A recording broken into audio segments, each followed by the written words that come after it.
On the road again. I just can't wait to get on the road again. The life I love is going birding every day. I can't wait to get on the road again.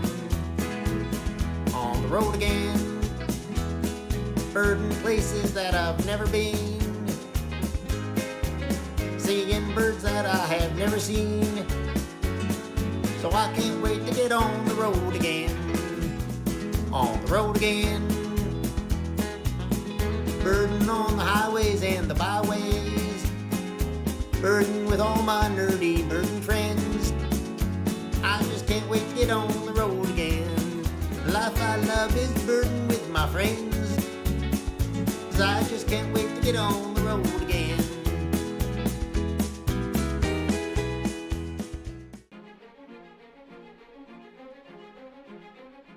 What a way to start the Big Year podcast on the road again with a really rare bird here in Cambridge, Ontario, actually Galt. There is a spotted redshank that was found earlier today, and almost every Ontario birder I know has come to see this bird that is probably a lifer for everyone and is one of only 2 or 3 sightings of this bird in Ontario. Fantastic day, August, the dog days when there's not many birds around, and we get to see an incredibly rare bird. Nathan Hood was birding this morning. I haven't been here in a month and it looked promising for shorebirds, and I went around the back here and saw this really weird looking bird, took a bunch of pictures and zoomed in on photos, and it was like, oh boy, this is something really good. And I'm like, what does spotted redshank look like again? Just looked quickly online and I was like, yep, got some more photos and put the word out right away. All these people behind me are only a fraction of the people who came on the road to see this rarity that seems to have gotten lost on its way back from Eurasia. Now, if you hear a difference in the sound quality right now, it's because through the magic of editing, I have been transported to my backyard here in Brantford. As I look out at the trees, which are in some cases starting to change color, it's hard to believe it's already September. Does that mean summer is already over and that fall migration is underway? Well, it certainly got started in a big way with this spotted redshank. I talked to a couple of birders while I was there, including Nathan Hood, who found the bird, and a local Waterloo birder who lives close by. He told me he's not a chaser, but couldn't pass up seeing an incredible rarity so close to home. As far as I know, this is only the 3rd or 4th sighting of a spotted redshank here in Ontario. It was also a big deal for those birders doing big years, meaning Ellen and Jerry Horak doing their Canada big year and closing in on 400 species, and Jude Szabo, I hope I pronounced your name correctly, on his Ontario big year. They were there early in the morning, long before I arrived. I was glad to have made it by late morning and get to see, photograph, record videos, and talk about this amazing bird with many of my birder friends. That's why I started this episode with a clip of Nathan Hood, because this is the Big Year podcast on the road again, and we're going to talk to many a birder I met during spring and early summer migration, and talk about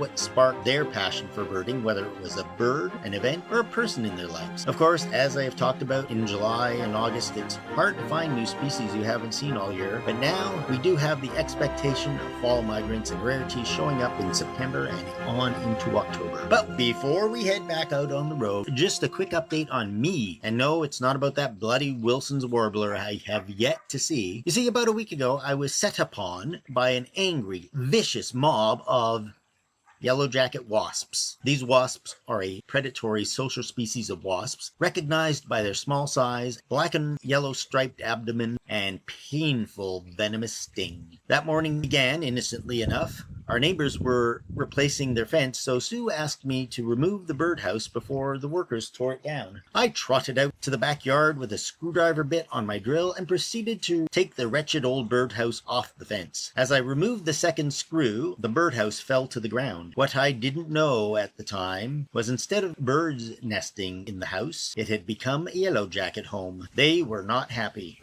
When I reached down to pick up the old birdhouse, the enraged wasps attacked me. I began yelping for help as my hands were repeatedly stung. Wasps, unlike bees, do not leave their barbed stinger in your skin, so they can sting you multiple times, and boy did they do that. Once the first wasp stings you, it releases a pheromone, alerting other wasps to engage in the attack. I tried to run away from them as Sue tried to calm me, but I was, as the old saying goes, running around like a chicken with its head cut off. You might want to look that one up. Now the wasps were stinging my ankles, through my socks, and even one on the back of my thigh as I was desperately trying to swat them off. I probably got bonus stings on my hand from that maneuver. Finally, the wasps had made their point and went back to regroup with the others and find a new base of operations from which to strike. I quickly took 2 Benadryl and lay down, hoping that would work and I'd be better in a few hours. No such luck. 15 years ago, I was bit by an ant, a little wee teeny ant in Florida, and went into anaphylactic shock for the first time. When I returned home, my doctor prescribed an EpiPen, and I have carried it with me at all times since,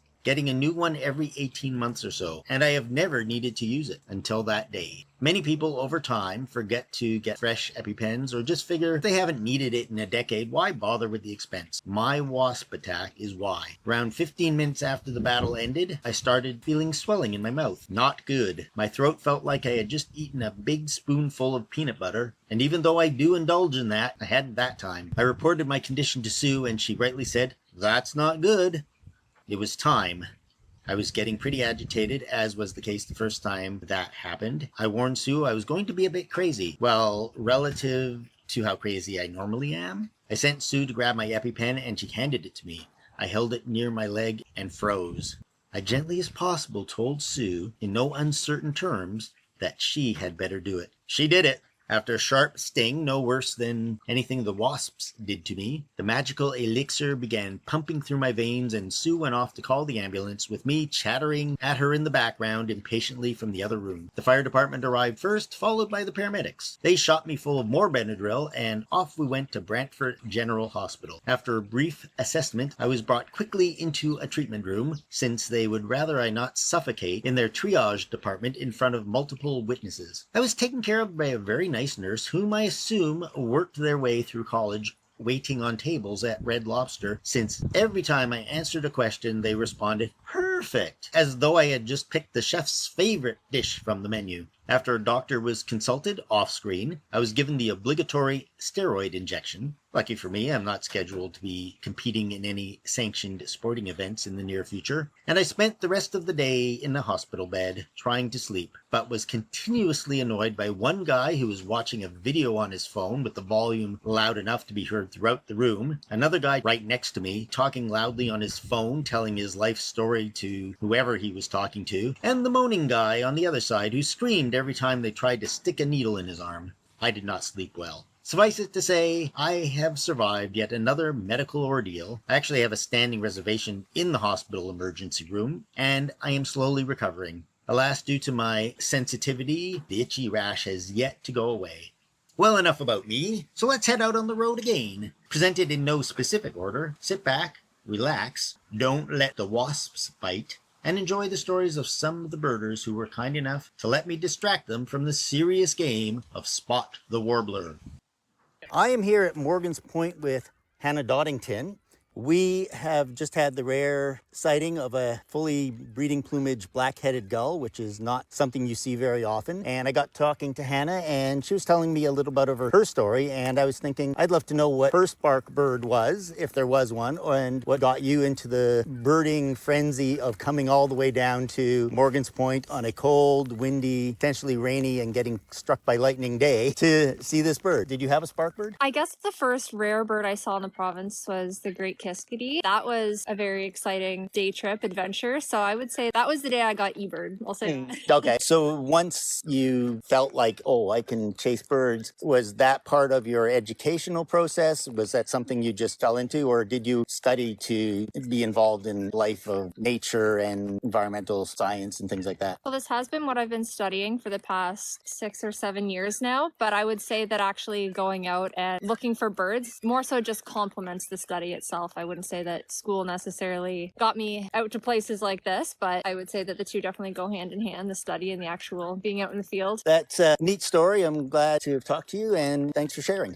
Absolutely. Thank you so much. We are in Shell Park, where a couple of us have finally, after a lot of looking in a tall tree, found a cerulean warbler. Is it a lifer for you? Yes. And it's a lifer for Victor? And your name is? Chris. Chris, how did you get into birding, and did you have a specific bird that made it feel like, wow, this is a great thing to be doing? I've always liked birds, but 4 or 5 years ago, I was just walking in the woods and I popped a yellow warbler and I couldn't believe the color. And it was like such a happy bird. I don't know why. Since then, I just bought a pair of binoculars and I thought, well, I can walk, I can look. And it's just a great hobby. You meet a lot of interesting people. And birders are always the nicest people. You never run into... They like to share. Yeah. And they're happy when you see a bird that you've never seen before. If I have, it's great. Excellent. Well, thank you for sharing that. Is there a bird that you've been looking for that you haven't gotten yet? Yellow-breasted chat. And you know you're not going to see him here. That hopefully will be one that you get to add to your life list at some point. Thank you, Robert. Thank you. And Victor is over here, and Victor has a story of birding because he will tell you that, oh, it's his girlfriend that's really into the birding, but he's here by himself looking for a cerulean warbler. So you must also have a story. Where did you start birding? Well, first off, good afternoon, Bob. Thank you for the opportunity. I am originally from Costa Rica, so I was surrounded by birds. Grew up on a farm. There was always a lot of animals around. I think that I'm more like a nature enthusiastic, and I just love animals in general. But with the bird, yeah, I guess my girlfriend is a little bit more hardcore than I am. She's the one waking up in the morning and going to birds since like 6 in the morning and all the way till 9 until she has to go to work while I sleep in. So today actually was my day off, and she was the one that told me, oh, there's this cerulean warbler. I know you need that bird. Why don't you go get it? And I was like, oh, but I have to make lunch and like, clean the house. And she's like, no, you're going. So that's why I'm here. And luckily we got to see it. If I had to tell a story of like why I got into birding, was a little guy in Costa Rica. It's called the white-collared manakin. I don't know if yes, I do. I've seen it. It's just the sounds that they make. They were always around our house at my grandparents, and yeah, it was like the twigs breaking and all that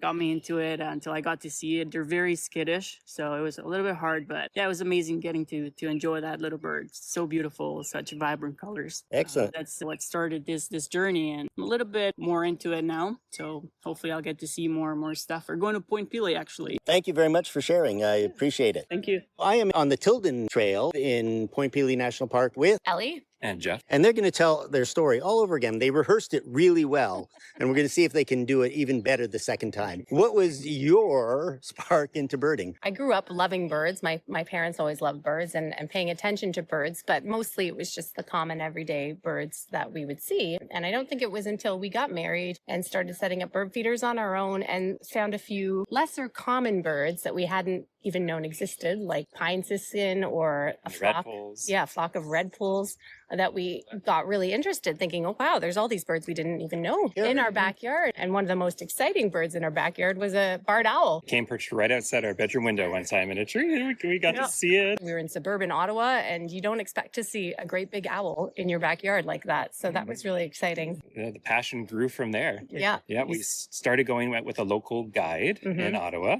and that got us experience to more warblers and thrushes than we'd ever seen. And you started acquiring more and more fancy, expensive equipment. Yeah. You mentioned a trip that you said if you didn't have a spark bird, you might have a spark trip. So before we started having kids, it was kind of like a second honeymoon. We went to Peru for a month and hired some birding guides there, which was the first time we'd ever done that. And we spent a week in Manu National Park, which is in the Amazon jungle. Yeah, it has the world record there for most species seen in a day. I think it's around 600. Oh my goodness. And just seeing different varieties of birds that we didn't even know existed.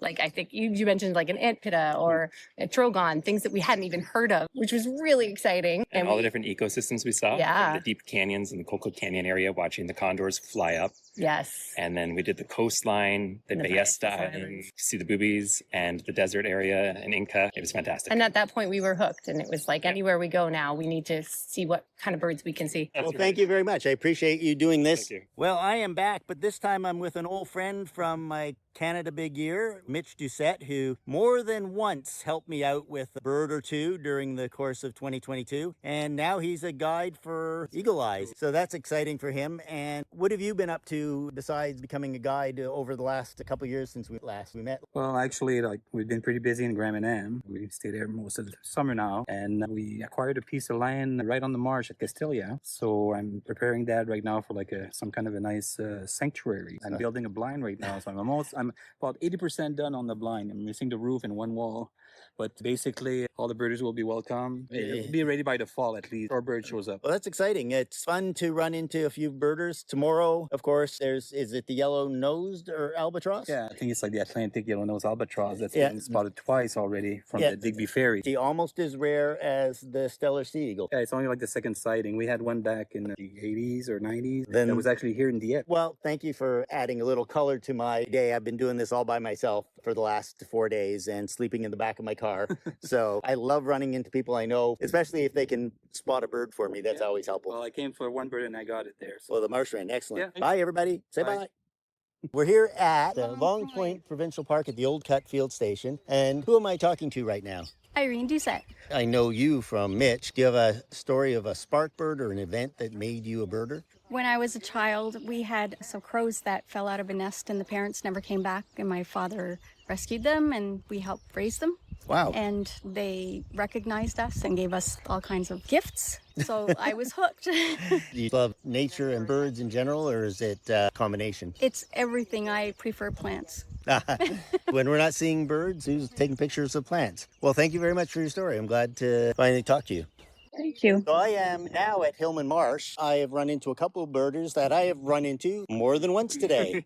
Their names are Jay and Des. What I want to know is what sparked your interest in birding? Well, I was traveling across Canada with my partner at the time, and as soon as we got into the prairies, I saw a magpie for the first time. And once I saw that, I was like, oh my gosh. Ever since that point, we just looked at birds the entire way across, and it was so great. When did you make the commitment and get binoculars? As soon as I got back. Now you have a nice scope? Yeah. All in on the Vortex, I see. I work for Vortex. Oh, you do? I do.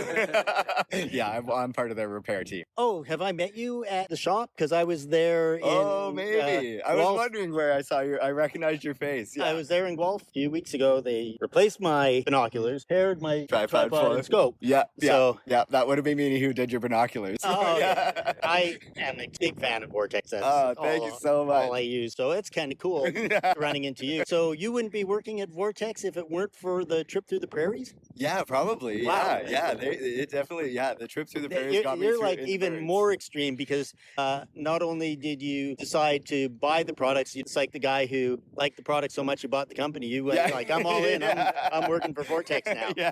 Excellent. And what's your story? This is actually my first birding trip and first time to Point Pelee. So Oh, wow. my friend Jay has gotten me into this. And I guess he got you the complimentary Vortex binoculars? he's very kind and it's showing me the room. What bird here has got you your interest the most? There's so many that are pretty fantastic. We were lucky to see the king. I know all my friends were very excited about that. And just seeing how much excitement came from that got me very, very excited. Well, are you going to continue this journey Oh, now? absolutely. Yeah. Well, excellent. I hope he doesn't make you buy the binoculars after this. No. Very, very lovely gift. So, Excellent. Well, thank you very much. yeah. I am in Rondeau Provincial Park, and I'm with old-timey birder. What's your name, sir? Mockford. How long have you been birding? I'd say it's around 30, so that's 45 years. 45 years, so that's a good long time. And way back when you were 30, there must have been something that sparked your interest in birding and got you to the point where you're coming to Rondeau during spring migration. Well, I was up for walking the dog in my parents' cottage up in the Halliburtons and saw this osprey diving off of a neighbor's boathouse. Didn't know what it was, asked for somebody, they said it was an osprey. So went home that week and said, oh, might as well get binoculars when I go up there. And so I bought a cheap pair of binoculars. You go up there and just, that's it, start bird watching. And then you have a wife who says she is an SOB. That sounds naughty, but No. spouse of a birder. So how did you get her into birding? Well, she likes to walk, and we had a dog at the time, and she's always had an interest in having a camera and taking pictures and that, so she decided, well, might as well go with them and bring the camera. But you're the more of the hardcore birder, I'm guessing. Yes. I'm the one that keeps the list of everything. Well, thank you very much. I appreciate it. Thank you. Here we are once again on the Tilden Trail. This is the Big Year podcast on the road where I speak to birders about what made them birders. And who am I speaking with? I'm April Grunspan. And I'm Avi. And Avi is the strong silent type. He's going to keep an eye on the birds while we chat. So how long have you been birding? 40 years. How old is Alana? 42. 40. She's over 40. She's 42. Since 1983. What was it that got you into birding? Was there a spark bird or a spark event? I was pregnant and we were living in New York City. And to exercise, we would go to the different parks and walk around. And we were in a park on Long Island, and all of a sudden we saw this low bird by the end of a pond. We said, "What is that bird?" And so we had to go out and buy a Peterson's guide and find out what it was. And it was a green heron. Very nice first bird to spark your imagination. And then we also found out that New York City is a prime migration spot on the flyway. There's nothing like migration in Central Park in the spring. We used to go to Jamaica Bay National Wildlife Refuge. And we used to go to Alley Pond Park, which isn't a birding park, but on Mother's Day, there are some great spots for warblers. My spark bird was a bird I probably never expected to see, but it was the first thing you saw in the big year, which was the Sandy Comito character getting a Nutting's flycatcher, which was based on a real event at Patagonia State Park. And Pink-footed goose was at Boy Scout Woods. I find it funny that birders who originally talked about that movie were like, that is so not possible. And yet it is. They must not have ever chased rare birds. Well, Greg, who Jack Black played, he's down at McGee Marsh every year because he lives in Toledo, and he tells you how hard his life is. But he's there. Well, we decided our destiny was to travel, and every trip is a birding trip. I am here again at Rondeau Provincial Park, and who am I talking to right now? Lori Wilson Niche. Well, hello, Lori. Many people have something that made them become birders. For you, what was it that got you really into birding? My spark bird was the adorable black-capped chickadee, and this happened when I was in teacher's college. I was a mature student, and they told me I was going to teach ornithology as one of the practica. And I thought, wow, I don't know anything about birds, but they gave me a live trap. So I set it out, and a chickadee went in, and then I reached under, and I held this little body, and this beady little eye looked at me like, I'm not afraid of you. And it was just such a wonderful experience holding that little bird that when I let it go, I just thought, wow, I need to learn more about birds. How nice was it that you had to learn for your job too? Yeah, I know. It was amazing. And then I just started, it was like suddenly putting a new set of glasses on. Then you just start looking for birds. Before you're a birder, you look without seeing. And once you're a birder, you see because you're looking. Right. And then I was with some other birders who were birding by ear. And I thought, I have to learn that. So that's how I do a lot of it now too. Yeah. Well, thank you very much. Oh, you're welcome. Enjoy. Alrighty. So I am in I guess the disaster that is Humber Bay East that has been under construction for 5 years. I moved out of Toronto in 2020 and they were just starting this and they're still doing it. Seems to have made some progress, but I have no idea where it's going. But there is a nice marsh where there used to be a pond. And I'm standing here with Priya Ramsing. Nice to meet you. We've just seen the western kingbird that's been hanging around here. And I wanted to know how you got into birding. What got me into it was my camera was stolen. I had a point and shoot camera years ago. During my friend's 2018 election, I was working for him on the election and my camera got stolen. And he said to me, now's the time to upgrade your camera to a DSLR. And so I did. And first thing I did was I went to High Park because I'm very familiar with High Park and I saw the kingfishers. Because I had a camera and I had an incentive, I started to take photos and then I started to take note all the birds that we had in our parks that I grew up around and I had no idea that they existed. And that's what happened. So I guess the kingfisher is my spark bird, sure. You're an author, I just discovered. How has that influenced your writing? I have written a few op-eds in the Toronto Star about preserving wildlife, keeping your dogs on leash, put bird safe windows. That was one of the first ones I wrote. But it has inspired my latest work. I just wrote a children's book called The Loon, and it's inspired by a true story of me photographing loons. A friend of mine has a cottage, and he has a family of loons that he photographs. And we learned that very often when loons have two babies, only one survives and one of the babies will dominate the other one and banish it, and only one survives. And so last summer that happened again, and my friend actually found the abandoned chick. He did give her a few minnows to try and get her to, hopefully she'll survive, and then we lost her and then she was gone. And I thought to myself, what happened if those minnows gave this baby loon what she needed to survive? And so I wrote a children's book about a baby loon that was banished from her family and survived. That is a cool story. Thank you very much. I appreciate you sharing all this with me. Yes, thank you. I am here at the Old Cut Field Station in Long Point, Ontario. And who am I talking to? Colin Rankin. Colin, I hear from your spouse that her spark into birding was you. Yes. But what is your spark into birding? I went to Africa in 2015. So the first camera I ever got was a Coolpix camera, Nikon Coolpix. And I had a fantastic time. I couldn't believe it. It was the first time I'd ever done that sort of thing. When I came home, I realized that there aren't thousands of large mammals going around the countryside. So I thought, well, why don't I start getting into birds? And that was the start. I bought Peterson's field guide, headed out to some local spots, got photographs of endless ducks. I hadn't a clue what they were. And slowly, over the next 6 months, I got going. Well, that's fantastic. So you're really only birding seriously for 10 years now. Yeah. The other thing I'm both noticing is that you seem to grow every year. You get a little better at bird calls, a little better at figuring out where the birds are. But it doesn't, in my experience, seem to be that you can accelerate it. You just have to keep slowly plugging along. Absolutely. Well, thank you very much. I appreciate your time. Yeah. I'm in basically the middle of nowhere, in the middle of farm fields in Eurasia, Ontario. And I've been here before because there was a yellow-headed blackbird in the winter, and it always seems to be windy when I'm here and cold, even though it's almost the end of May. I am here with a gentleman who got his lifer's Franklin's gull, and he got to see a whole bunch of whimbrel, which he also saw this morning. What's your name, sir? My name is Kiran. Nice to talk to you. You got into birding, you said, about a year ago. What was the spark or the bird that got you into it? Yeah, first of all, I was just curious what the birding world is up to. So I just booked a guided hike at the Point Pelee National Park. We had a wonderful guide who showed us some amazing birds. But when I saw the first red-headed woodpecker followed by the prothonotary warbler, I just felt that there's so much more to discover in this world, and just picked up my first lens. And yeah, just got into birding and deep down into the rabbit hole now.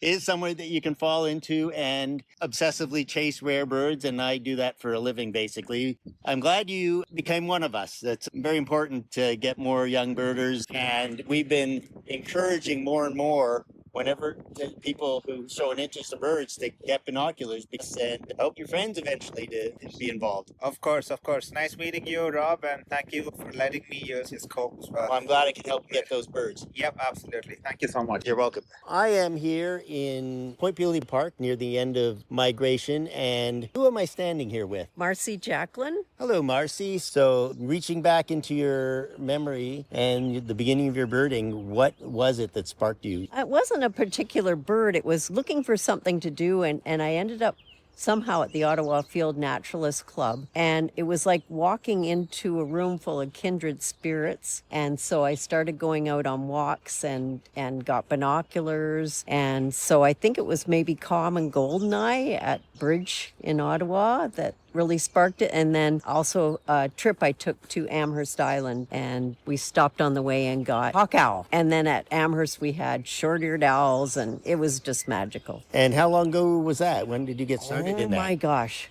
Do I have to say? It was 35 years ago. Yeah. That is a wonderful journey. And of course, you've passed 400 for Ontario. Oh, yeah. That was a huge thrill for me because when I first started birding, I think only one person had 400. So it was, for me, an unattainable goal. But of course, with social media and so many people being connected in so many different ways, it is now attainable if you put the work in. You had thought that the cave swallow was your 400th. So what actually turned out to be your 400th? White wagtail. Ooh, I remember that one. Yeah. Exciting bird. Yeah, it was. And Cale Roy was with me, which was really great because he co-authored the Niagara Birds book. So that was even more special for me. Well, thank you very much, Marcy. Thank you.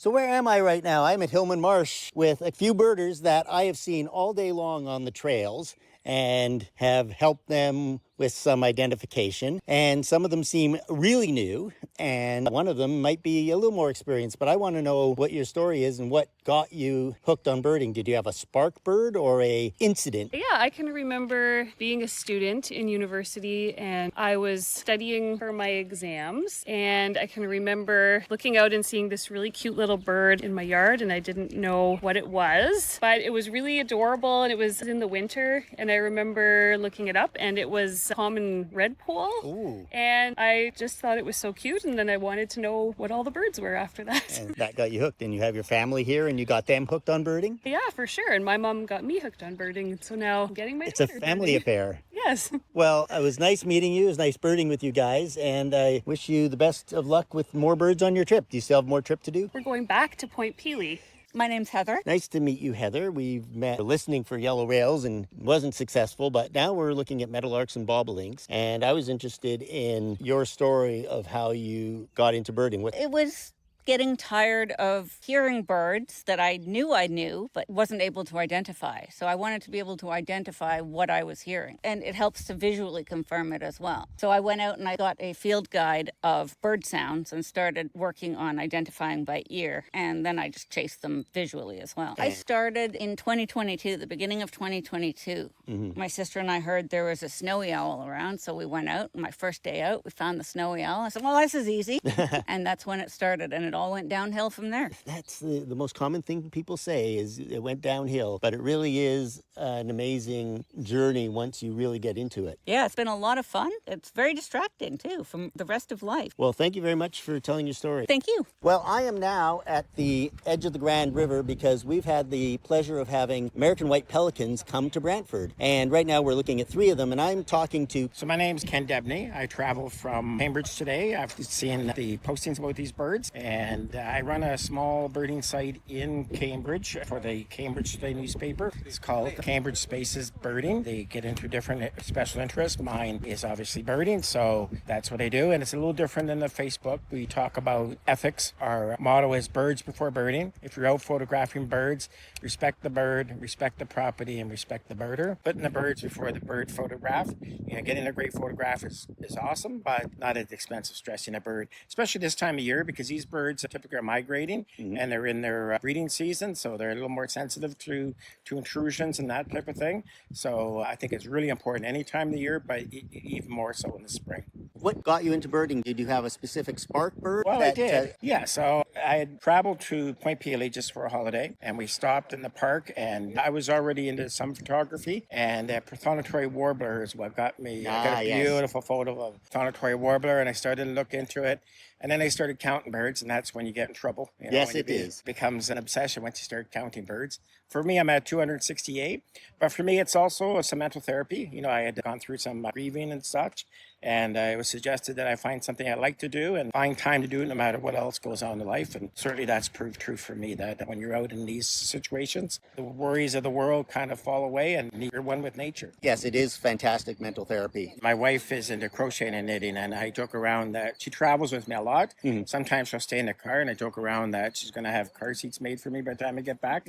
But she's starting to get into a little bit interested in it as well. But whether it's for traumatic brain injury or just busy stress at work or grieving, birding is something everybody can do. There's a misconception you need fancy equipment, but I see people here taking photos with their phones of these birds. There's lots of opportunity to do that, and if you do get into it in a bigger way, then you can start to look at different gear. Yes, I can see the progress of my birding journey by the cameras and binoculars and lenses I bought over the years, and my spotting scope that they've gone further and further and further and the ones you up want the to price buy. range. Yes, and you have a friend here that you're getting into birding. What's your name? I'm Jim McIsaac. And what prompted your friend Ken to get you into birding, and was there also a bird for you? I've always liked birds. What's interesting is that I always like watching the American crow. Just something about their intelligence and the way they work together. I'll be retiring very soon, so my wife said I need something to do. And I know Ken loved birding, and it's a great way to get outdoors and see nature. So she ended up buying me this lens to help me get out of the house. Fantastic. Spouses do not know how to handle retired husbands when they're just there all the time. We went down to Point Pelee 3 weeks ago, and she ended up being our binocular spotter. Ah, very So good. she does help in a bit. She's coming along once in a while, but she does know I need to run out there and do my thing. Well, excellent. Well, thank you very much for sharing your stories. We are in East Gulf. Nathan here, Nathan Hood, was birding this morning, and he found an incredibly rare bird. Tell us about. Well, it's still quite shocking. I live about 5 minutes from here, so I got on my bike and I wanted to check this spot out. I haven't been here in a month, and looked promising for shorebirds. And I went around the back here and saw this really weird-looking bird. And at first, I thought it was like some oiled dowitcher. Took a bunch of pictures and zoomed in on photos, and it was like, oh boy, this is something really good. And then took a few seconds more to register, and I'm like, what does spotted redshank look like again? And just looked quickly online, and I was like, yep, okay, that's crazy. And got some more photos and put the word out right away. And thank you for sticking around. Yeah. To go back to the theme of this episode, do you have either a bird or an event from your early days of looking at nature that sparked you into birding? Yeah, actually, my grandma here got me a bird feeder. Oh, when I was, hello, Grandma. When I was younger, bird feeder and a camera, little like super zoom camera, and I just started taking pictures of the birds in the backyard.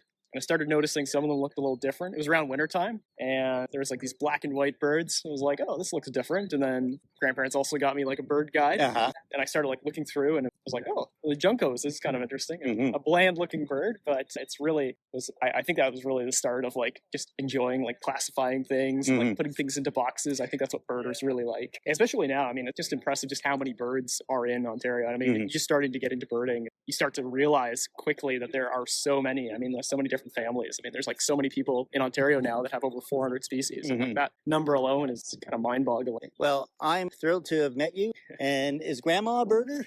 I am now. You are now? Is that because of Nathan? Oh, yeah. His grandpa and I took him around during the years and went many places with him. So I'm glad he has that. It's a great relaxation. Well, that is a great story of grandparents mentoring a young fellow and turning him into the person he can become. Thank you very much. So. Well, excellent. Well, thank you very much for sharing your stories. Margaret, nice to meet you. Thank you. Thank you very much. Well, that brings us full circle and to the end of another episode of the Big Year Podcast on the road. Next month, we're going on the road again, but all the way over to British Columbia to speak with Liam Reagan, who in 2024 set out to break the record for a Vancouver Island Big Year. I've birded Vancouver Island and is a mini province all on its own and has incredible habitats to bird in. We'll find out how he did. As well, I'll be on the road driving to Saskatoon, Saskatchewan, out onto the Trans-Canada Highway, where I will be hoping to visit with a whooping crane or two at the end of September and the first week of October. Hopefully I'll have something to report before the end of the month. Until then, again, thank you so much for joining me on the road. And I think we're recording. Of course, I'm not wearing my glasses, so I can't see. But I think that's recording. Can you see numbers moving? Yeah, it's... Okay. Are we recording? See, this is where my glasses come in handy. Okay. I should wear my glasses so I can actually see what I'm looking at. Make sure that it's recording. You can't do anything wrong. Okay, so... I'm just not obsessed like he is. Same. So, ready to do a little story? You need 2 minutes. I'm just going to ask you a couple questions and just answer them like we've been talking here. Forget that there's a microphone. People get all, oh, but I don't want to be recorded. So we're here at, where are we at? And just like we're having a conversation, forget I'm recording. Okay. Ask the questions. Yeah. So I am here in Point Pelee Provincial Park. You want people to think you're Indiana Jones. You need to carry a whip. I have a whip. There you go. Okay, we're going to do this all over again because I'm an idiot. So, An idiot. And we didn't even see a mourning warbler or hear a mourning warbler. No, not yet. So sad, disappointing. So it's good to just hang around till someone goes choo choo choo choo. Yeah. Maybe we'll see it as we wait. And they're going to tell their story all over again. They rehearsed it really well, and we're going to see if they can do it even better the second time recording. See, now it's recording. So where am I right now? I'm in basically the middle of nowhere, in the middle of farm fields in Eurasia, Ontario. It is recording, and make sure it's recording. I just got tired of... Okay, so let's start with, and we're recording. We are in, where are we? If you hear the difference in the sound quality right now, it's because I'm at Gilkson Flats at the picnic area under an echo chamber, I suppose.